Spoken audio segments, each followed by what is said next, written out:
Hello, Michael here. Thanks for joining me and welcome. My topic today is confidence. 3 kinds of confidence. And I'd like to elaborate on each one and show how they're different and show how they're all important. When we think about confidence, it can be a rather vague idea that a lot of people have. I can tell you that in my practice as a psychotherapist that the issue of confidence and the lack of confidence is frequently brought up. It's a concern for many people, not feeling confident enough, looking out into the world and seeing other people who just seem like they know what they're doing and they're bold and they move with ease through the world. And many of us have struggled with that and continue to struggle with it and want to feel confident. So I'm going to talk about 3 kinds. I'll name them and then I'll talk about each one. Conditional, unconditional, and transcendent. Conditional, unconditional, and transcendent confidence. Conditional confidence is probably the one that most people think about. And that's that we get to feel strong inside when we can fulfill certain conditions, when we know things, when we can do things, when we can perform in various ways and appear to others in certain ways. And I'm going to use my usual reference to body, mind, relationships, and environment to talk about the ways that we can be conditionally confident. From a body point of view, of course, it's our appearance. Are we taking care of our appearance? Do we think we're attractive? Do we take care of our hygiene? Do we take care of our general health? And do we have a weight that's good for us, that we can feel good about? Do we have strength in our limbs, in our core? Are we confident in our ability to move and get things done with our bodies? So, there's a lot of lack of confidence. It comes from shame about the body and how it isn't attractive enough, how it's too heavy, crooked nose, whatever it is, So what can we do? Well, there's things that we can do about our body to develop it and to feel confident. A lot more to say, but I want to move rather quickly through each of these because there's a lot more to say. Mind. Well, how can we feel confident from a mental place? It might have to do with knowing things. Are we confident that we know enough to do our jobs or to do whatever it is we need to do? Often a lack of confidence is accurately due to a lack of knowledge. So one of the conditions we can fulfill is to learn things. We can also learn how to manage our minds, manage our thoughts and our feelings so that we're not overwhelmed by them. If we feel beset and beleaguered by our own internal chatter, we're not going to feel very confident. But if we can gain some mastery over that, we can feel more confident. Again, I'm just going to touch on a few little points for each one to illustrate what conditional confidence means. Relationships. Well, do people like us? Are we likable? Are we charming? Are we witty? Are we fun to be with?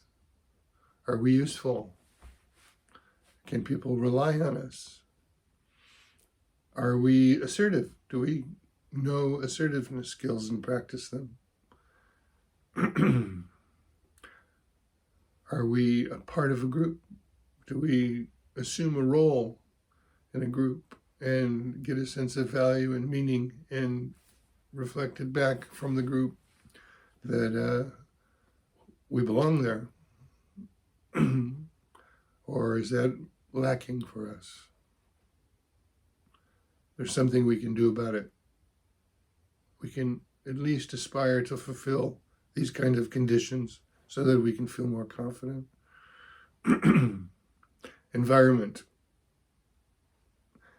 Well, what environments do we feel confident going into, and which do we feel timid or fearful about going into? Can we rouse the courage to go to places where we're uncomfortable and learn to navigate them? Gain whatever skills we need to be okay in that environment, whether it's a social environment or it could be a natural environment. Could be some people are not very confident taking a walk in the woods. The other thing about environment is our own environment, our home environment, our work environment. What do we do to maintain it and to make it presentable?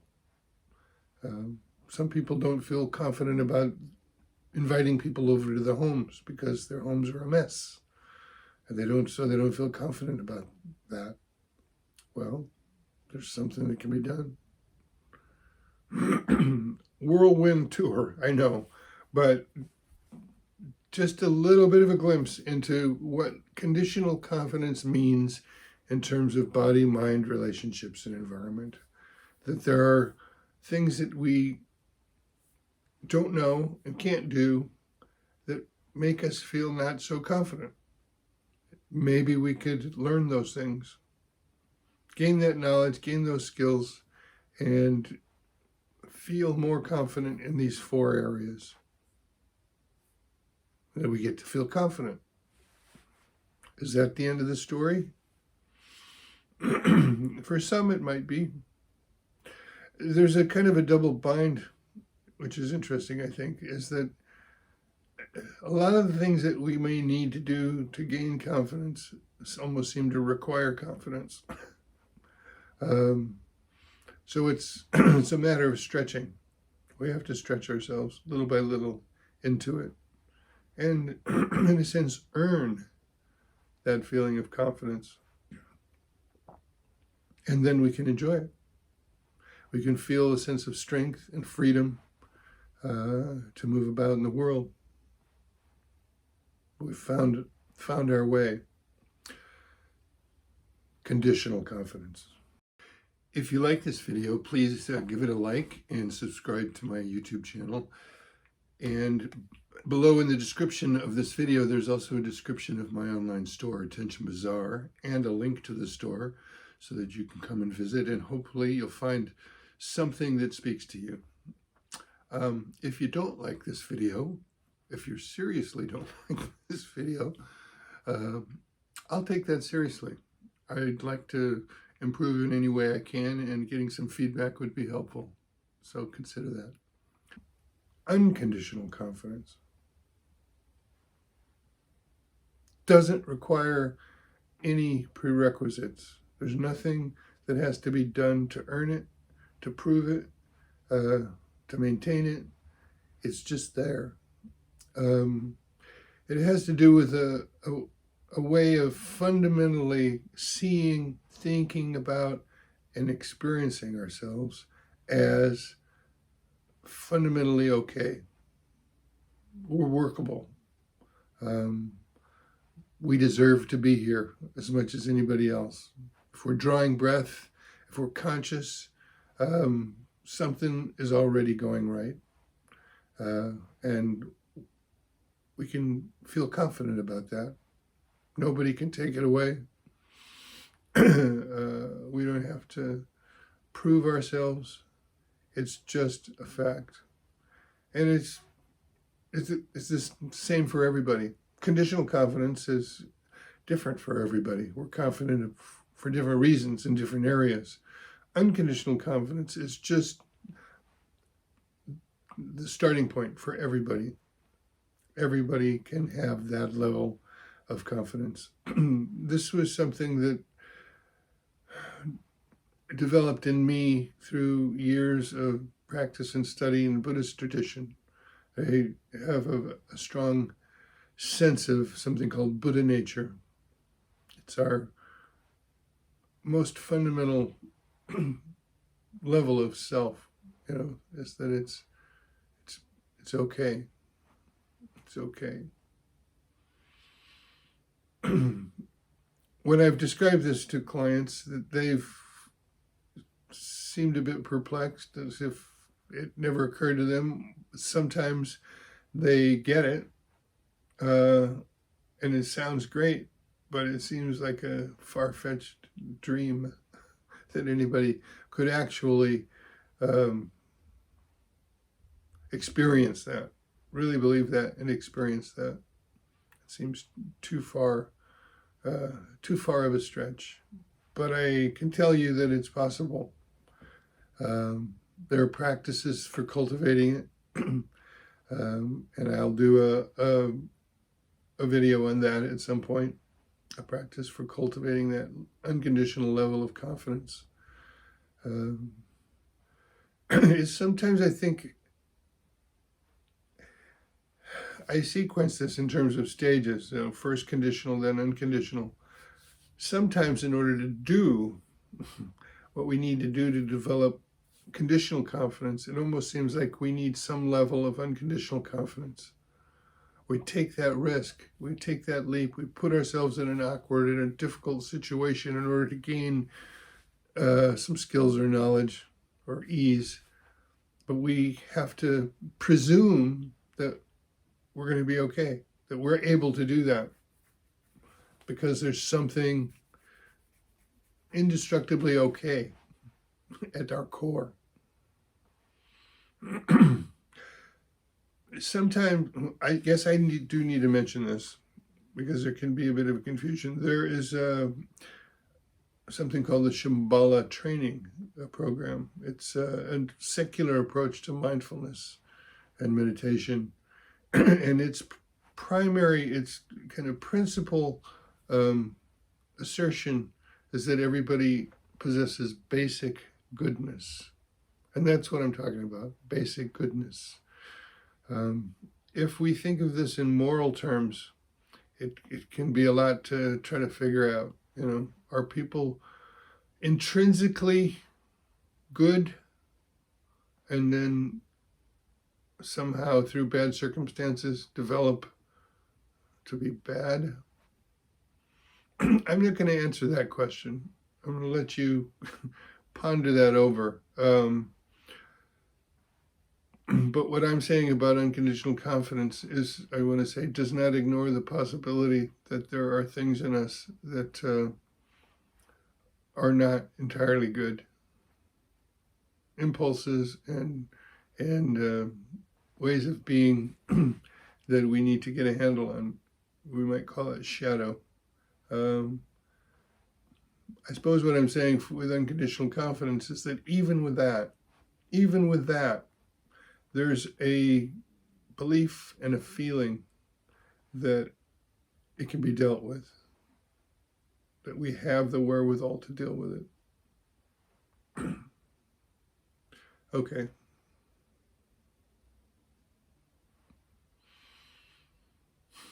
Transcendent confidence.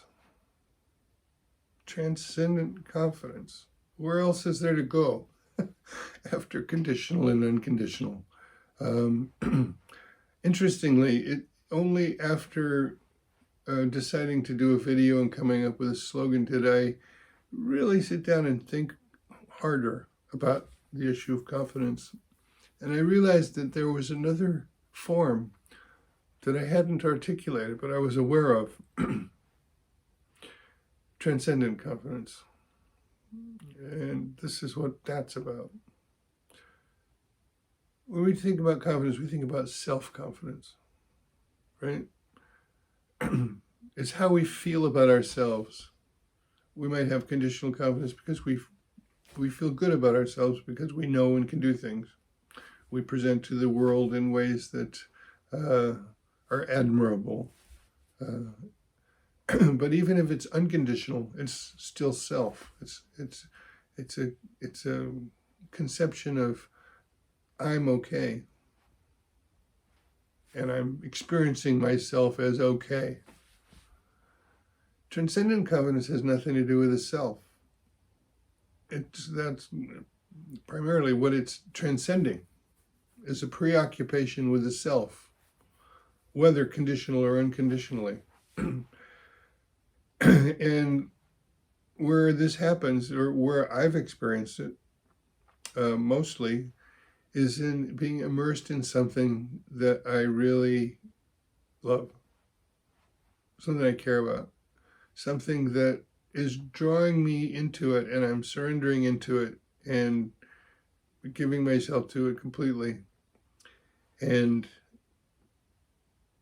go through periods of time where there is not a thought about myself.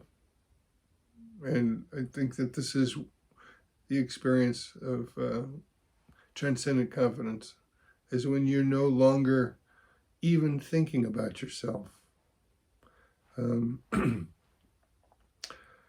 I know we aren't flowers or trees, but I'm going to use flowers and trees as a metaphor for this. You can imagine, say, a flower. It blooms, it shows its petals, it's beautiful. And then the petals wither and die. The flower isn't thinking, am I beautiful? Now I'm beautiful. Oh, now I'm not beautiful. It's not preoccupied at all. It's just eons of evolution through nature have made it its nature to be a flower and to bloom and to be beautiful and then to wither and not be beautiful. And it's not preoccupied with itself. I think we can tap into that and experience that. It's also been called the flow state. It's where, time disappears, the sense of self-consciousness disappears, and simply the task at hand, whatever it is completely absorbing, completely just manifesting in that activity.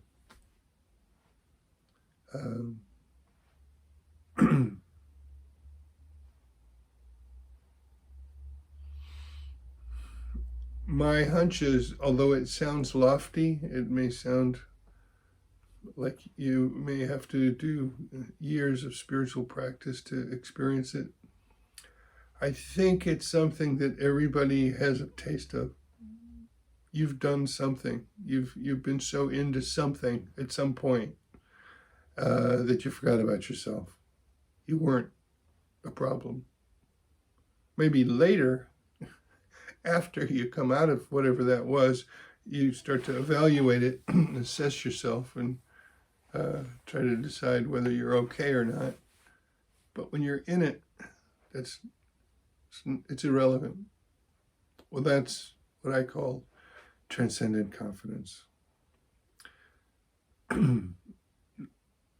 There is an idea in integral theory, I think I have probably mentioned it elsewhere, and it has to do with the process of development, that moving from one stage to the next is a process of transcending but including, so that I'm not saying, we start with conditional, move to unconditional, and we live the rest of our lives somehow in transcendent confidence.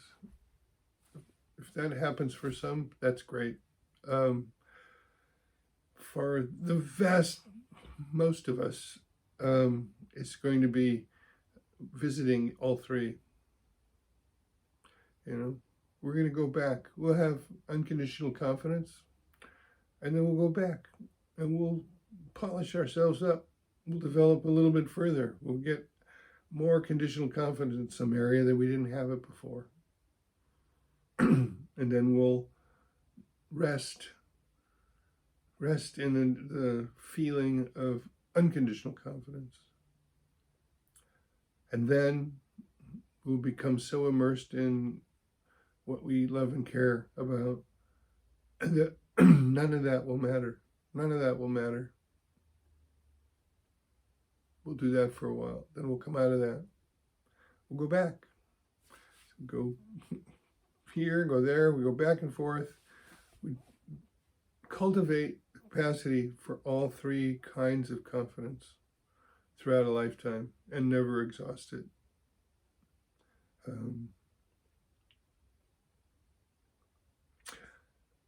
I'm a big fan of Jordan Peterson, and one of the things that he's big on is self-development and taking on a burden, and the idea that no, bucko, you're not good the way you are. Shouldn't just accept yourself. You should improve yourself. You should become better. You have no idea how great you could become if you would just try. I think this has been an important message for a lot of people to hear, and it was affirming to me in a lot of ways. What I'm proposing is that that's very valuable, and paradoxically, the opposite is also can be part of your path. This unconditional confidence in yourself just as you are.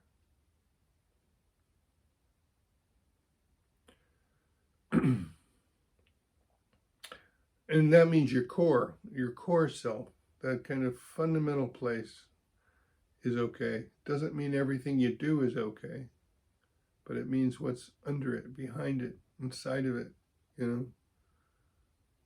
it's okay.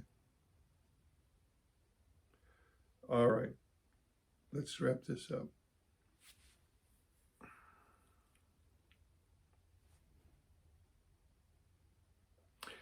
If you struggle with your confidence,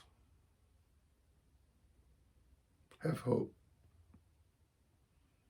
Embark on a journey of cultivating your confidence. Yes, there are things that you may need to get better at to experience conditional confidence. But hold in your heart, hold in your mind the possibility that just existing, just drawing breath and being conscious means that you can lay claim to unconditional confidence. And may you really pursue and give yourself to something so entirely that you transcend yourself, that you're no longer in your own way.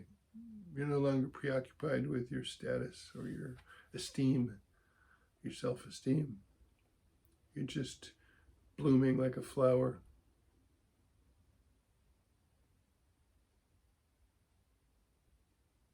Okay, that's it. Toodaloo.